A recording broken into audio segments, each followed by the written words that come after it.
voice. Perky. What is up, YouTube? We are back with Team Troponin, episode 29 of the Troponin episodes. Friendly reminder, as always, if you have any questions, drop them in the comments below. Remember to like, subscribe, turn on notifications, and the age-old question, Team Nut Butter, Team Guac. There's one right answer. The rest of you are wrong. We wanted to give a quick recap too. First off, First Attachment Nutrition, if you've not been following, their YouTube has some awesome interviews coming up. They are having some really big guests coming on, and then some of their more recent guests have been really interesting too. Are there any, Justin, that really stand out to you? Yeah, well, we just did Mark Bell's podcast, Power Project, out in California. Him and Enzima, that went really well. They'll be released the next week, probably around the same time this does. Then we have Chris Duffin and Stan Efferding, and Josh Bryant. So we have a nice lineup planned for our next guest. Yeah, those are gonna be good ones. Yeah, we're trying to get someone, a Miss Danny Lamartina, to be a semi-standard co-host. I don't know if we can pull her, but she's working on it. She's working on it. We wanted to kind of touch base with y'all today and just kind of recap. We haven't had the three of us a chance to really talk through this, but we did a seminar last weekend out at Hidden Gym here in Texas with Steve Kuklo. And it was kind of the first time that all three of us have been in a room for educational purposes together. The other times we've been together have either been for a peak or at a conference, or it's been or at Elite. So we felt like the seminar went really well. We got some really good questions.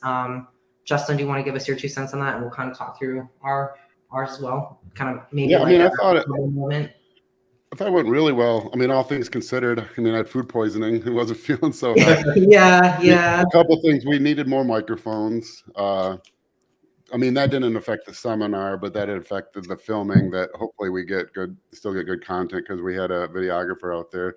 But I think we learned a lot. I think it's a good stepping stone for hopefully a run of future seminars. I think we, with some refinement. I think the setup was really good.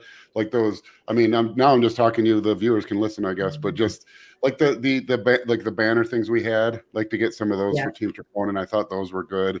Those have multiple uses. One of the big highlights, or like the most memorable moment to you about that weekend or about the seminar, other than throwing up halfway through was one. I felt so bad for you. Oh, you felt bad.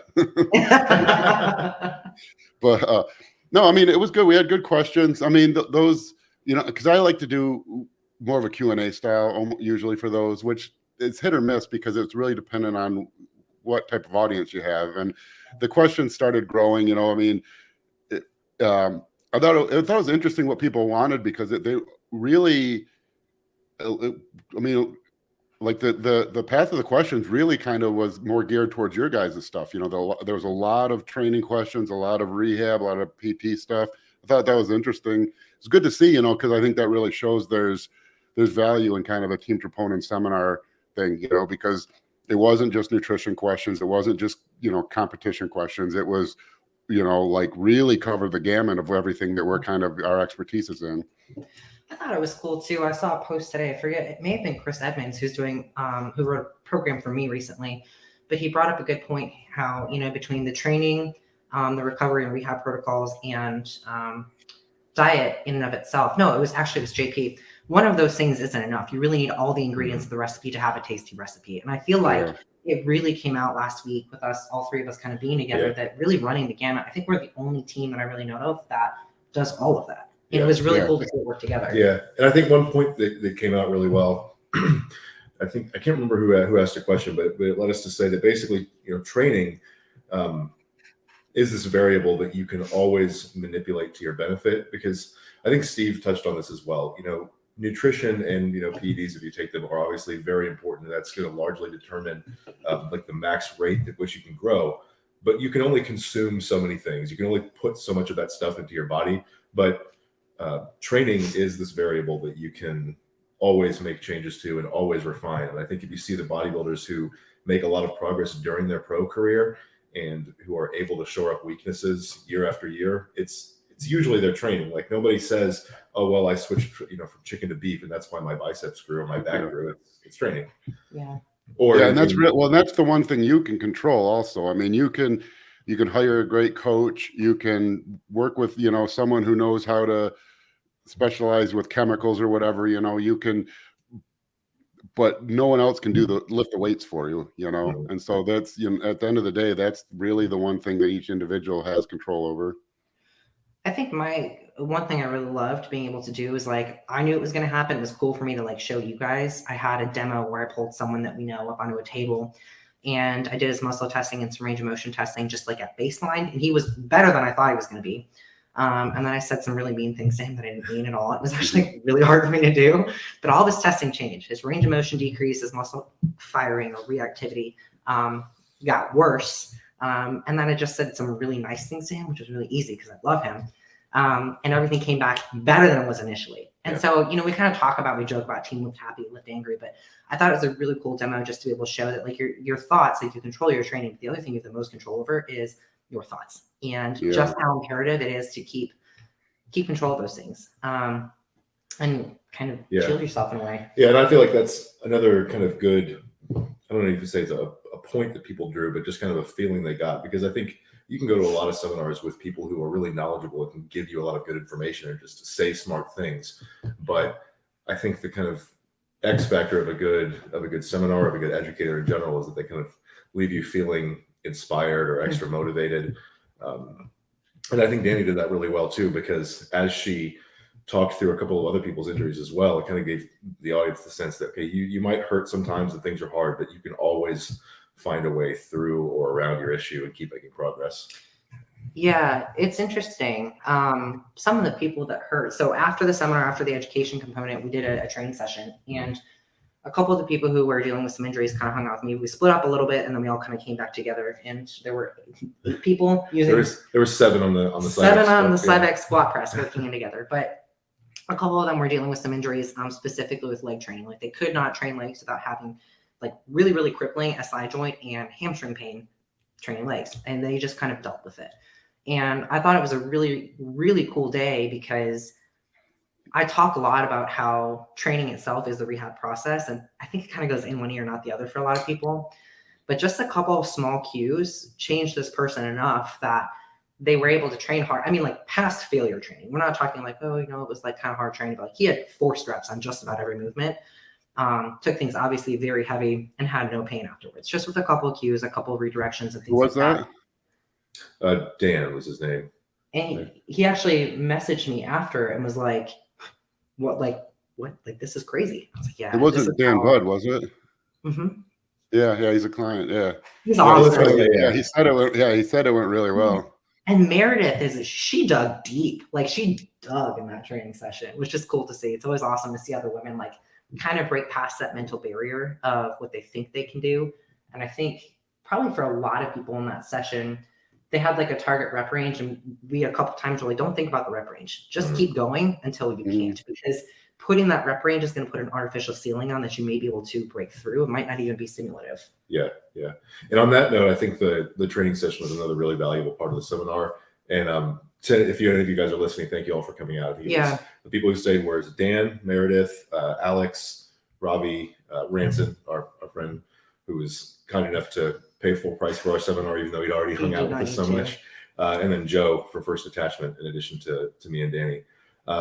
I think that's maybe one thing I would slightly change in the future, is that we want to get probably more people coming to the educational portion of the seminar, but we might kind of have a 2-tiered, almost like a VIP. Yeah, some other tier for training with us. Not because we don't want more people training, but you can only have so many people rotating around a piece of equipment at one time. And so, like Danny said, there were 7 of us rotating through the leg press. We think we got through it about as efficiently as you can, but it was still about an hour on the leg press. Yeah, I think my whole session took a little over 4 hours. Yeah, it was a long and this was like after we've been on our feet all morning. And well, that's another thing I was going to say. We need to like schedule that with how we're going to handle meals, a break after the education portion or something like that. I did think it was really cool too. Just getting to, like, I think the 3 of us just kind of inherently agree on so many things that we can play devil's advocate with each other, but really it's just a very seamless, cohesive. We all kind of think similarly. Do the hard work, do the thing you don't want to do. Yeah, it's cool to be nerdy and look at the really detailed things, but at the end of the day, the harder work is going to be what's going to move you from point A to point B. Yeah.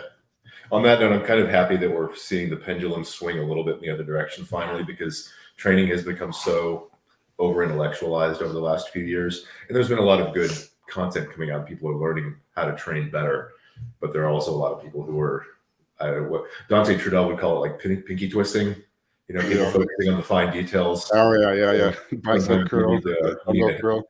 Yeah, exactly. Sometimes you need a sledgehammer, not a scalpel. After the seminar, it's cool to hear you say that too. So we did the seminar on Saturday.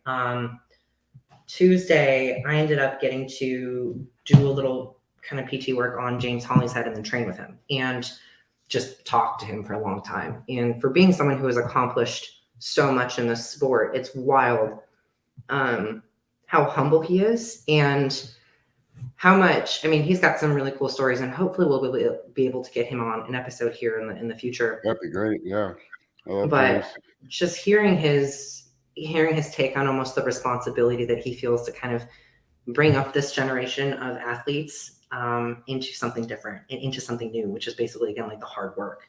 And just seeing him tap the button from being a very compassionate, kind, super humble person to I've got a video of him yelling at me during my deadlifts. And it is an intensity level that I think the only person I've seen match other than that might be Dave Tate. And, I had one session I got to train with and do some deadlifts with Dave and John were both there. That was a really special day, but that was cool. James is awesome.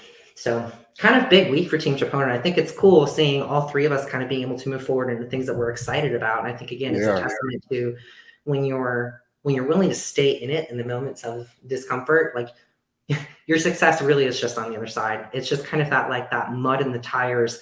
If you're stuck in it, you might be stuck, but once you get through it and break, you just kind of take off running. Yep.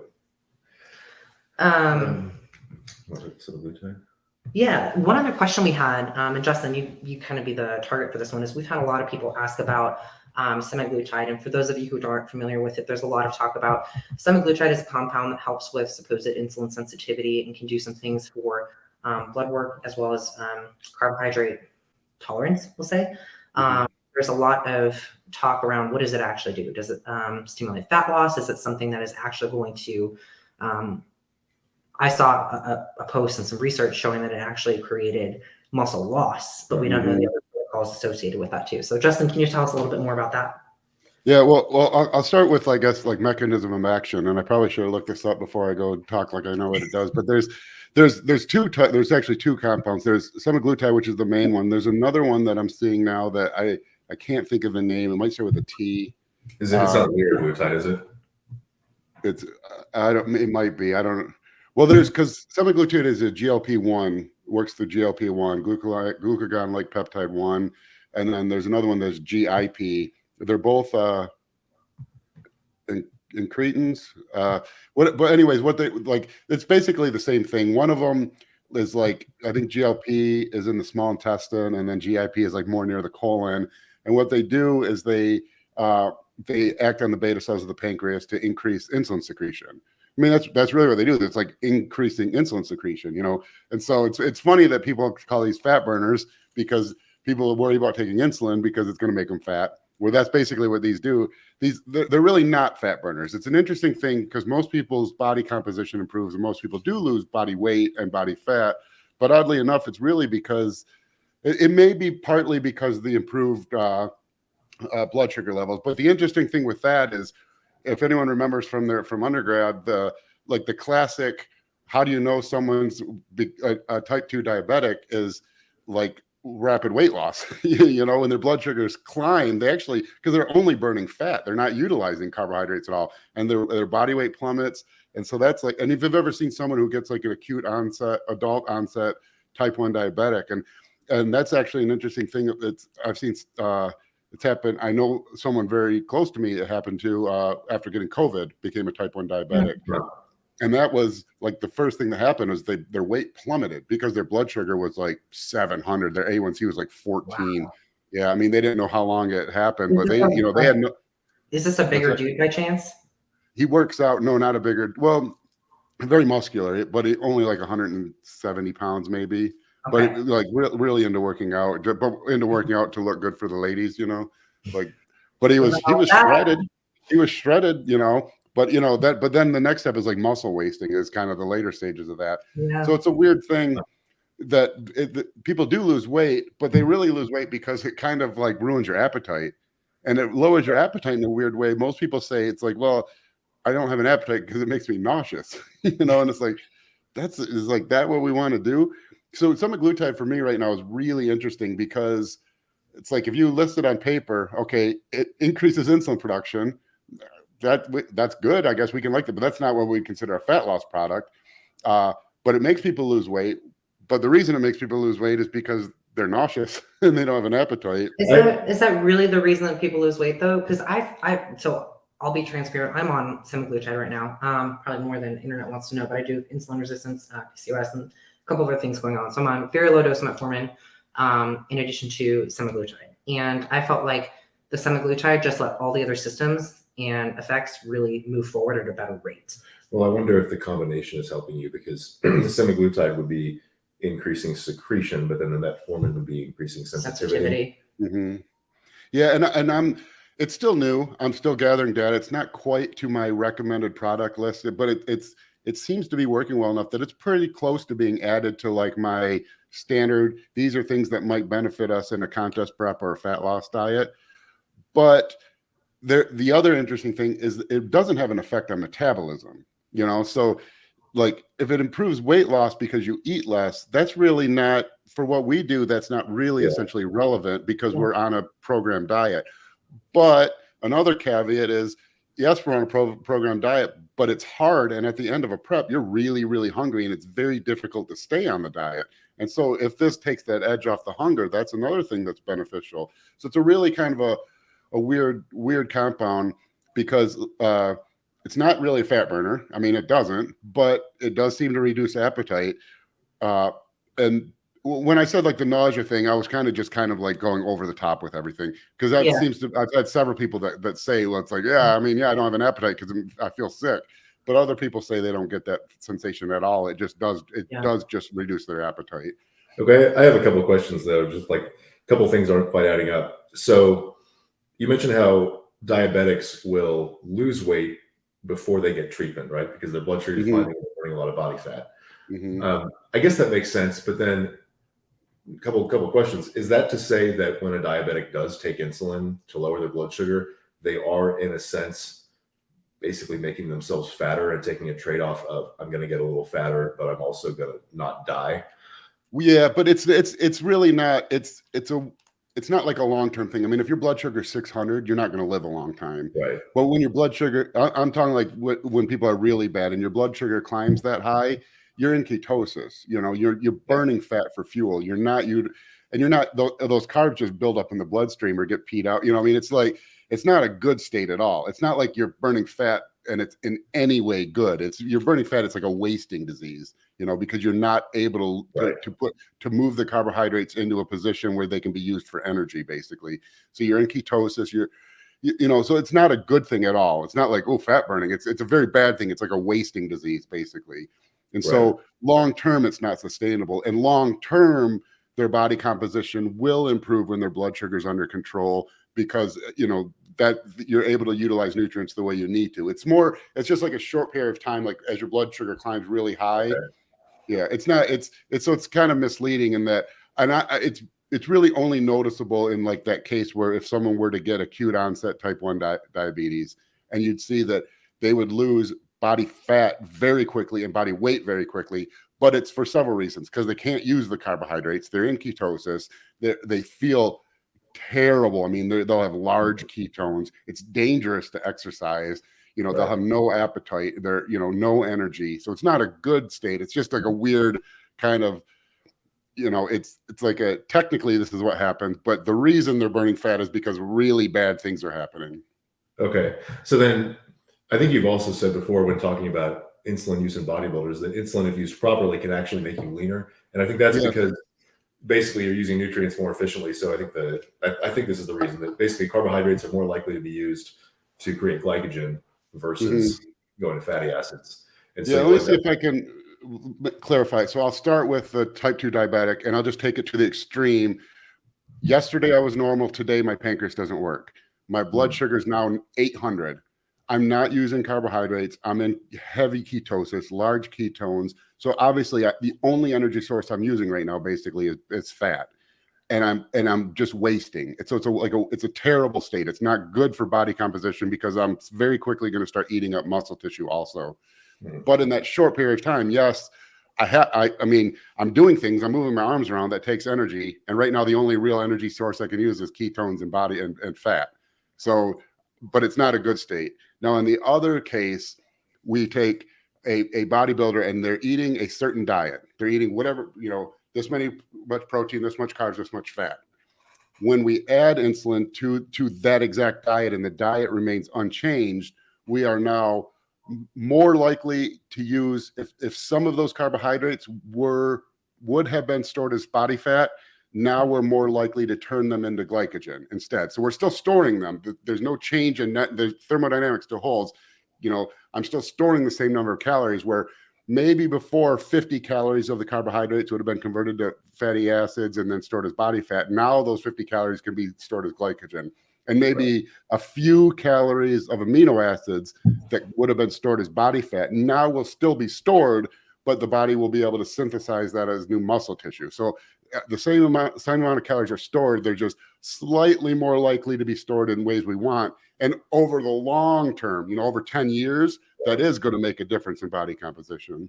Yeah. Okay. So basically, in comparing the two situations, you're like an ever so slightly leaner, fuller, slightly more muscular version of yourself.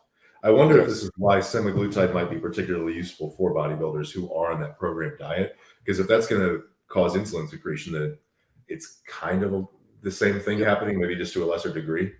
Yeah.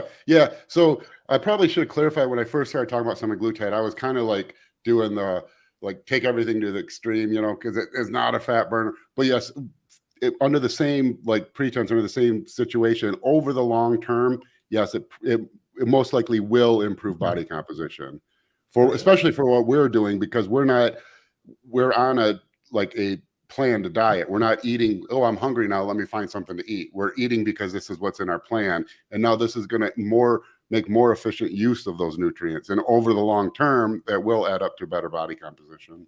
Right. I thought that eating whenever we wanted, I thought that was what we did. Just kidding. I've been doing that. It's great. I mean, I love it. I look terrible, but I feel terrible too, actually. But the food's good. I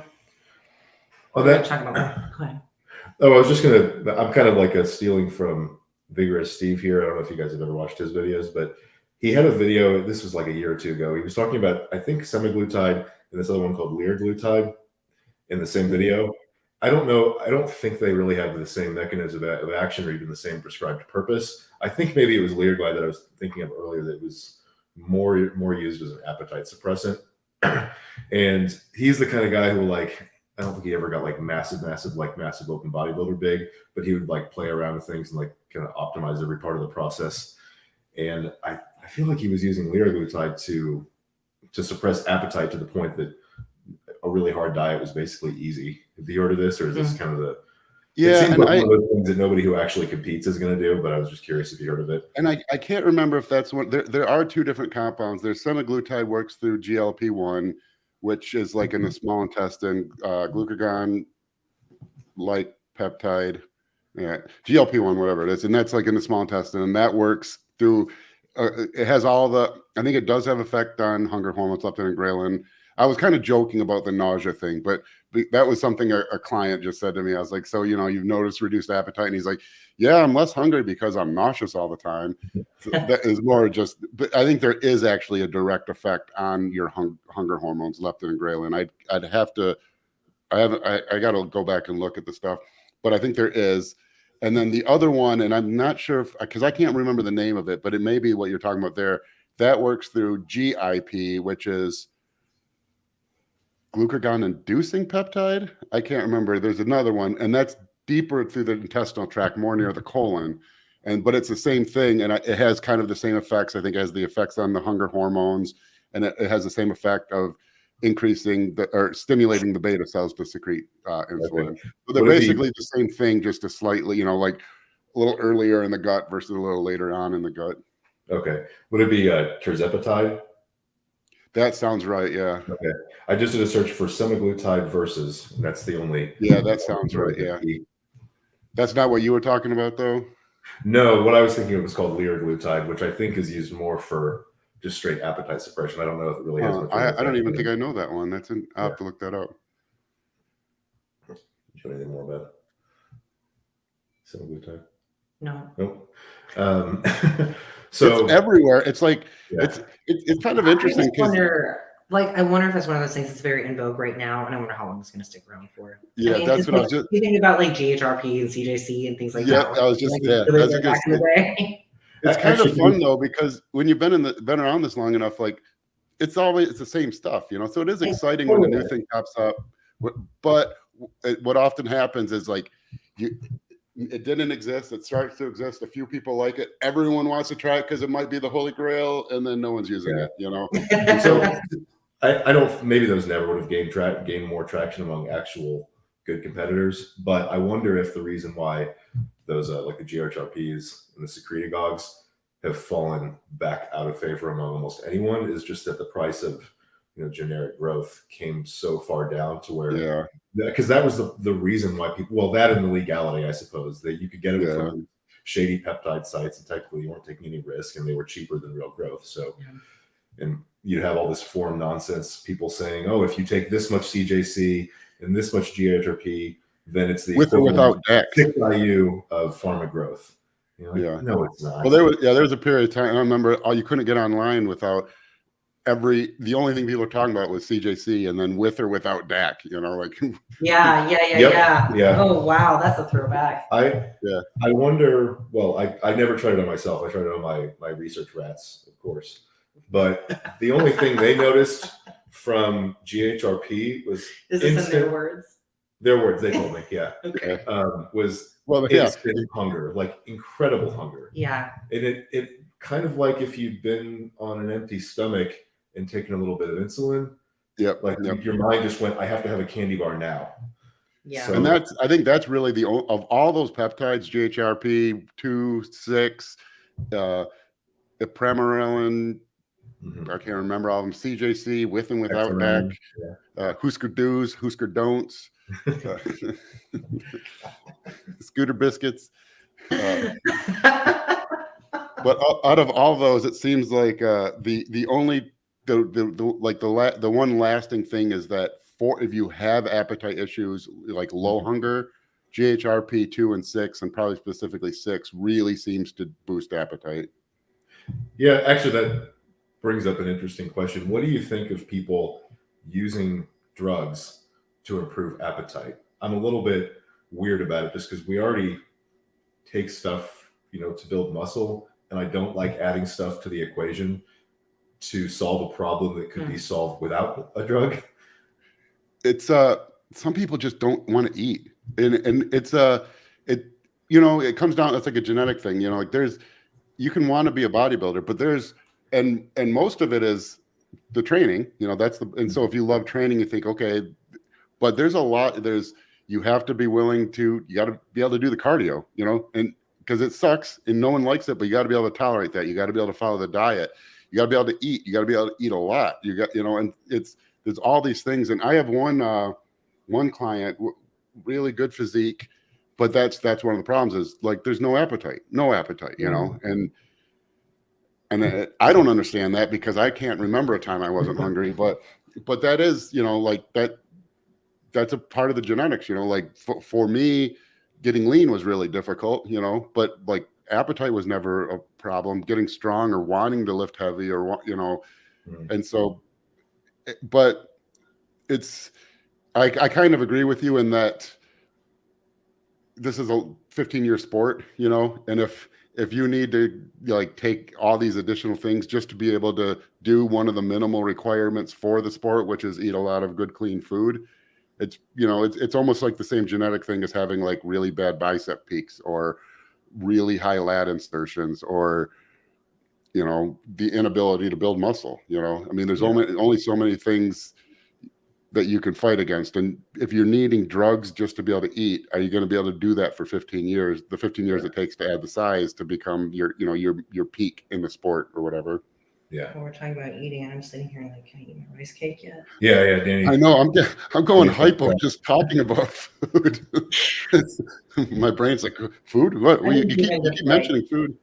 This is the first time that one of us has been prepping without the other one too, and it's weird. Yeah, I'm gonna have to start eating my midweek high day cheat meals somewhere else. Yeah, I don't know that I could prep living with an off-season bodybuilder. That would be torture. Especially one that's not like, a middleweight or anything. I mean, he's a big boy. He's eating a lot of food. Even like he was eating his regular meal last night, and I was like, I want a bowl of cream rice that big. Just because, like, I'm not that good. I love to eat. I will never understand the not wanting to eat thing. Oh, I know. Yeah. We were on vacation too, and like the whole time we were just like, just don't come back super fat. Just don't come back fat. Just don't come back. Yeah. Yeah. Justin, you've touched on this plenty of times. It really is harder for women and maybe for smaller men too, but it's just there's a big difference in metabolism, and there's not as nearly as big a difference in appetite. Mm-hmm. Yeah. So yeah. Well, you can look. I mean, you can look. The world, there's everything working against women. I mean, your body fat naturally is almost double what a man's is. But you need roughly the same body fat on stage. You don't get to be twice as fat. Yeah. And so you have that. You have the slower metabolism. You have not that, like you said, not that much lower in appetite. And you can, they don't have women's portions at restaurants for a reason, because we talked about that. Yeah. I think we were talking about that with Joe at dinner after the seminar. No, it was the Nick and the yeah. I thought it would completely make sense physiologically for restaurants to offer different portions for men and women, or I mean, if you don't want to get too weird about it, I guess for smaller and larger people, but we have sexual dimorphism, so that's almost always men and women.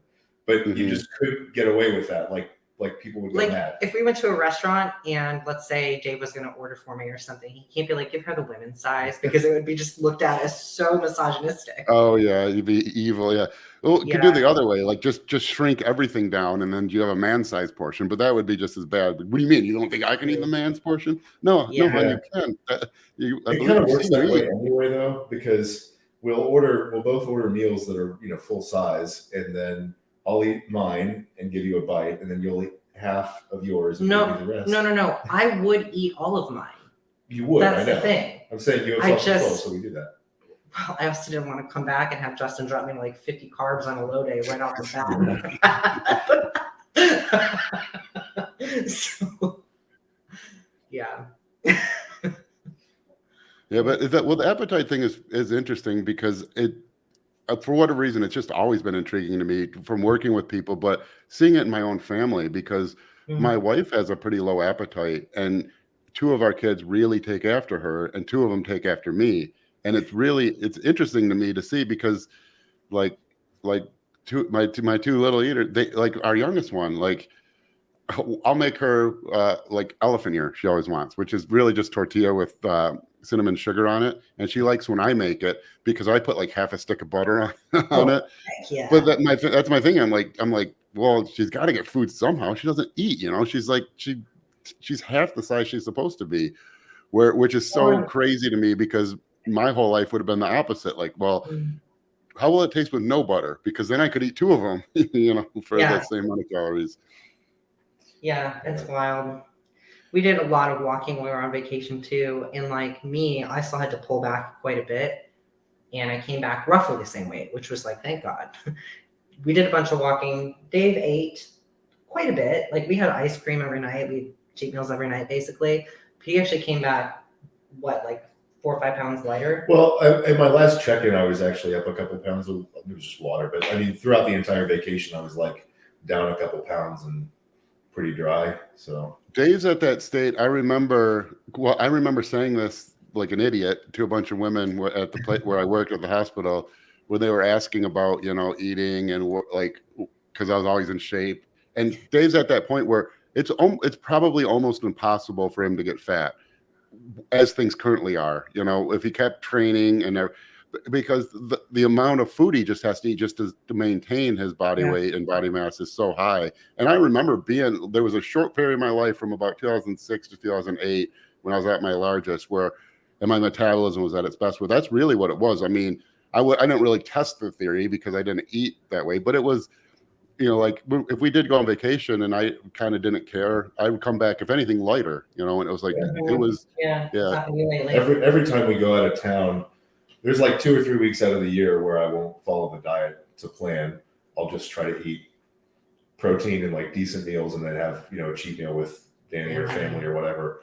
And inevitably I'll err on the side of not being fat and I'll come back leaner or at least lighter.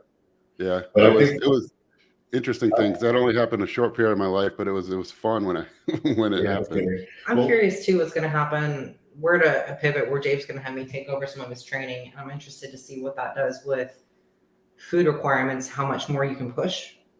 I bet you. I think it's going to be fun because I think, when everything's really, really perfectly refined and feeding off each other, I think we're going to get like another little boost. I wouldn't be surprised if we clear 300 pounds. Well, I was going to say that's what I'm hoping for, and I guess it is. At the same time, being like 290, 293 is not comfortable to begin with. Oh, I'm just sitting here thinking about all the food you're going to be eating, and I'm going to be like eating packets of Splenda. Well, if it makes you feel any better, like to your eye, it might be barely different because it'll ultimately be like 2 cups of rice instead of 2.5 for the meal. And it doesn't matter. It's more than this much. All right. Well, I'll go eat my office. Two rice. What do you get for meal 3? 2 rice. We like 2 what? Rice. No, 2 rice. 2 grains of rice. It'll be like that old. It's like an old Bugs Bunny or Daffy Duck or one of those. It's where I remember they were cutting a bean into thirds. Yeah. We went snorkeling. We were on vacation. Oh God, what a fail!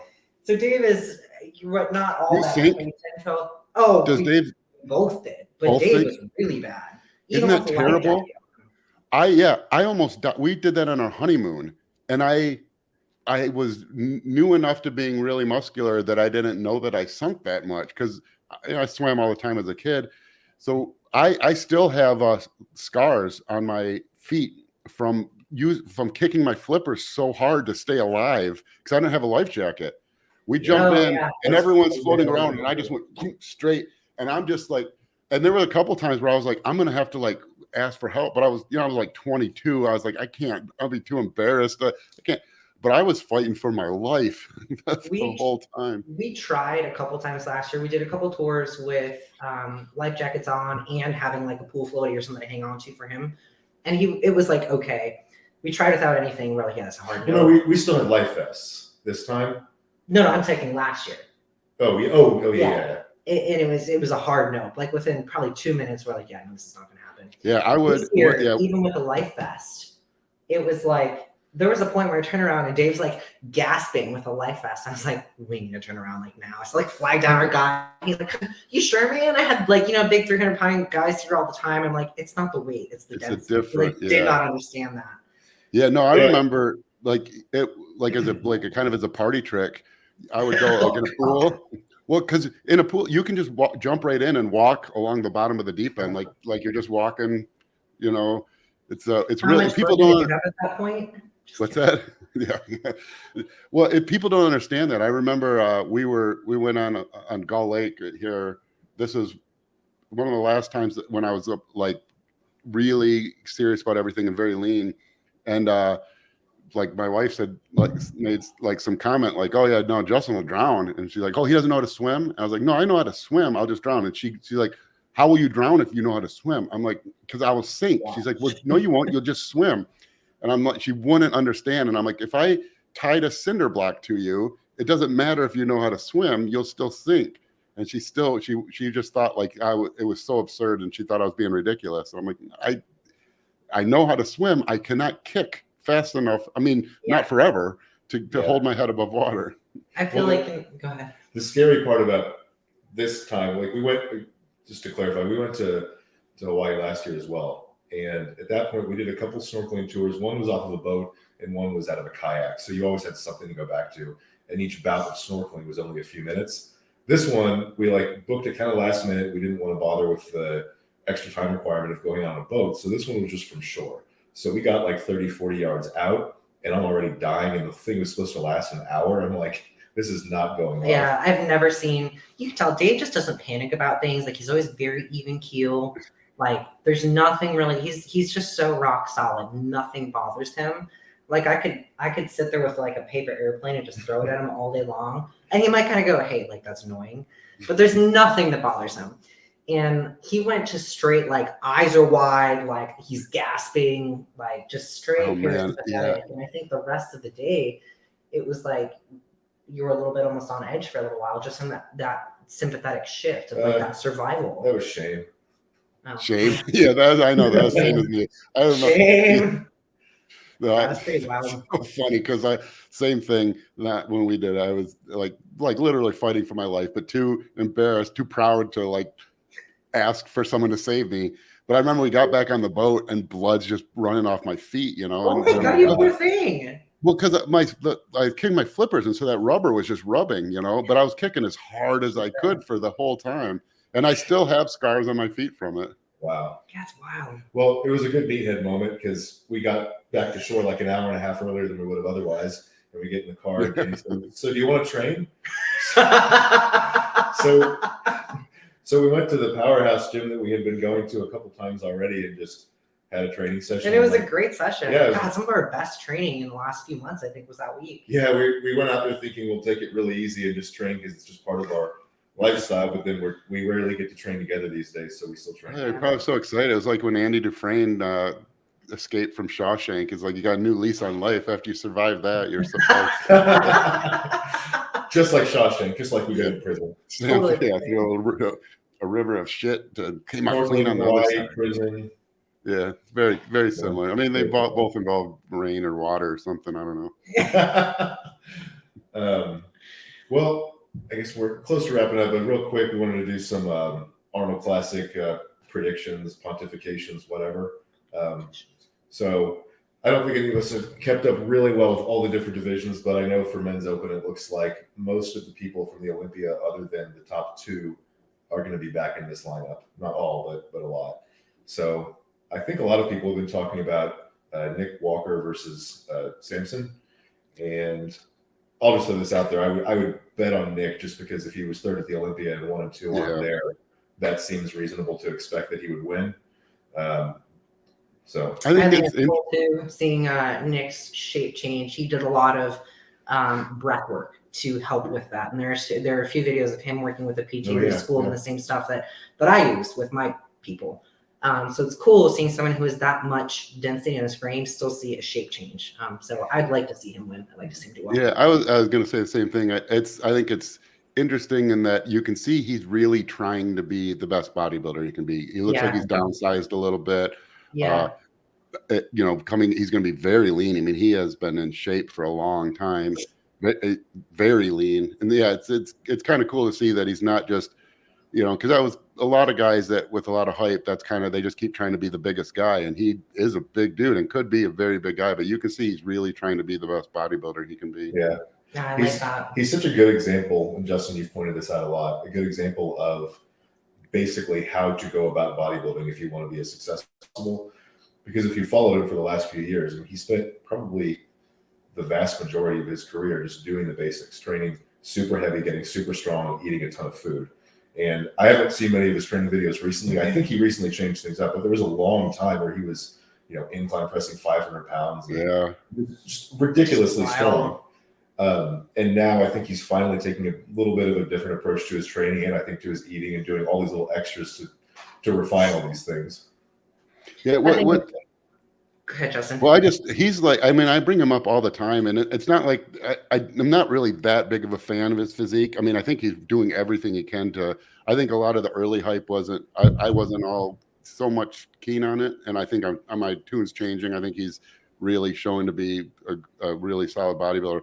But I think it's amazing. It's just like frustrating to me that, because when I started out, I had the magazines, and like I got told whatever Weider wanted me to hear, which was all lies.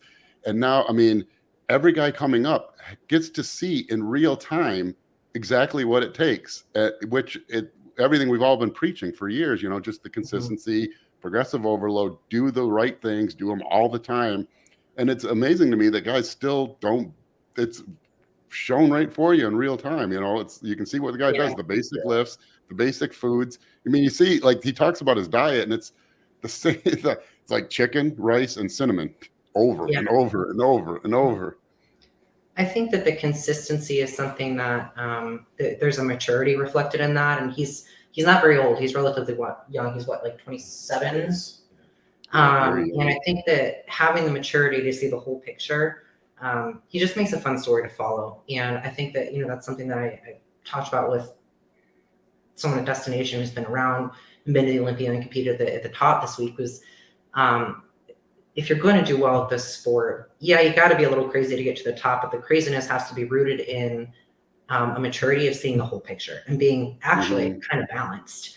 And I think Nick is a great example of that. And that, he trained really, really hard. He did the best he could with, the basics for a long time. And now he's kind of getting to the refinement. And the refinements are important, but they really don't matter until you get to that kind of level. Yeah. As I was talking about the refinements that he's making, I would hope that people who are up and coming and still have 50 plus pounds of muscle to gain don't look at what he's doing now and think, oh, well, he transitioned from super heavy progressive overload training to whatever he's doing now. So clearly that's better, because for the vast majority of people, that's not something to worry about. You just need to get bigger. Yeah. And his stage weight's probably decreasing right now. And that's the other thing, like after the switch to training was for a reason. It was like he built all this muscle and created this whole thing. And now he's refining it. And the refining is probably actually reducing his body mass. I mean, which is the people are going to see that. The guys that are 140 pounds are going to see that and think that's, they're going to miss that whole big point. I just got to recalibrate, bro. No, you got to get to 270 lean in your off season first. Yeah. Well, it'll be cool to see next week. I'm excited. I'm really wondering how long the Arnold's going to kind of continue to be a large event for. Yeah, well, that's I have two guys doing the Arnold Amateur, and John Rivas, one of them. They said it was canceled, and then they said it was on at 9 weeks out, and so we had to do like a super heavyweight prep in 9 weeks and a full on off season. Brought it super heavyweight 9 weeks ago, and I have another client, same thing, that was like basically last minute final decision, because like he's been dieting, but we weren't, who know, like what are the chances that it's actually going to be on? Are they going to cancel it again? And so he held off to actually registering until like a week ago for but and then with the Olympia being so close to it, I mean, it's not, it's hard. Those bodybuilders doing both of them, that's tough. I think they're going to realize, that's tough, because they're, once you're in that dieting mode, you can suffer and deal with it for almost forever. But after this Arnold, those guys who've been prepping straight since the last summer basically it's gonna hit them, and then I wouldn't be surprised if a lot of them don't make the decision to do both of them again next year, unless the Olympia gets moved earlier in the year. That's really unhealthy too. They moved the Olympia to a month earlier this year than it was last year. It's early November this year, rather than right around Christmas time. So there's another 4 weeks that I think is. Yeah, it used to be forever. It was in early September, though, the Olympia. Yeah. Because I remember it would always be like the first episode or the second. When it would be in the magazines, I'd be back at school, back in college or whatever. Yeah, it just seems really hard on your health. I guess going from this Arnold to the next Olympia would be so bad, but right now going from this past Olympia to the Arnold, like your health might already be in a little bit of a shaky spot by the end of a big prep like that, to where maybe another 2 or 3 weeks to another show is one thing, but you basically have to hold that condition and probably stay on a lot of harsh compounds most of that time. And I wonder if this is why we end up seeing a fair number of guys, making these posts, sorry fans, I'm going to have to pull out due to health. And they don't really say much more about it, but it's kind of to be expected when you're doing two high level preps that close together. Yeah. Even one of them that didn't pull out, William Barnack, was, kind of hinting at some, issues, which like the issues he said and how he decided to treat them didn't quite correlate. But yeah, I mean, it sounds like even some of the guys competing are already dealing with it. Yeah. Well, it'll be interesting to see. If you guys are going out to the Arnold, drop us a comment below. Justin, I don't think he'll be there. Dave won't be there. I'll be dropping in briefly. There's a gas with I actually won't be there now. I have surgery I totally forgot about. Yeah, it's kind of a big deal. Yeah, well, I'm getting a tramp stamp removed, an old one, but no, I'm getting ab implants, but I mean, Yeah. could be other things. But if you guys are going, drop us a comment below. I'll be there. Keep an eye out for me. I'll probably be with the gas crew. But yeah, come say hey. Cool. So thanks again for tuning in, guys. As always, if you have any questions or things you'd like us to cover, drop us a comment below. And please remember that if you're enjoying these episodes, give us some love, give us a share on TikTok, Instagram, any of those things. We're really trying to continue to provide good information in an industry that's got, some ups and downs. So let us know what you like us to talk about. Thanks for your support. Yeah. Thanks, guys.